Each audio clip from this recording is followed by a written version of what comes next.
Hi, I'm Chipalo. I get to represent the 37th Legislative District.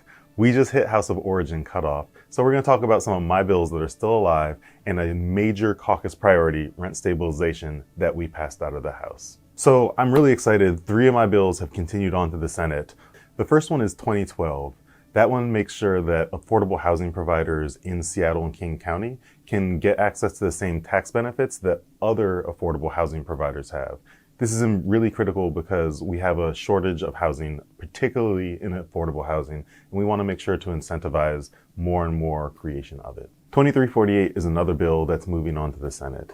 That allows us to fill the $1 billion budget shortfall in the renovation of Harborview. This is particularly important because Harborview provides critical safety net services for anyone who needs medical care, regardless of whether they can pay.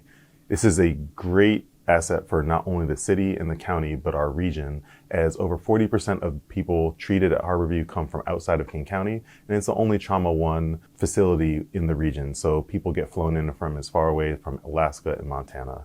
This is something that we have to protect, and so I'm glad to make sure that we have a means of financing its renovation. 2354 is the last one of my bills that's going on to the Senate, and it's about improving tax increment financing. I'll save you the details of tax minutia for TIF.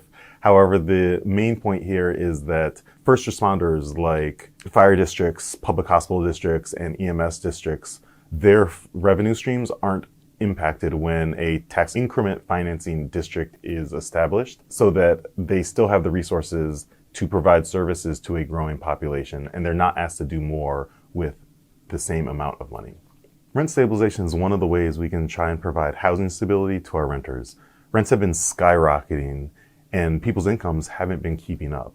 So what that means is rent and housing isn't an optional product. And so either you pay what the market bears or you become homeless. So rising rents has been eating into people's budgets. It's been making them move continually from place to place looking for an affordable place to stay.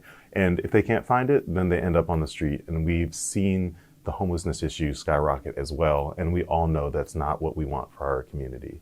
So rent stabilization is just one of the sort of common sense regulations that we can add to the housing market to make it work better for all Washingtonians.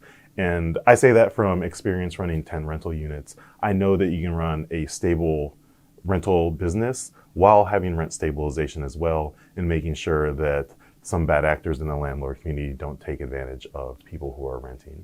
So I'm really excited that we pass this, and we as the House are going to be pushing our Senate counterparts to make sure that it passes off the Senate as well. We have a lot of work to do in the rest of the session, including getting rent stabilization over the finish line.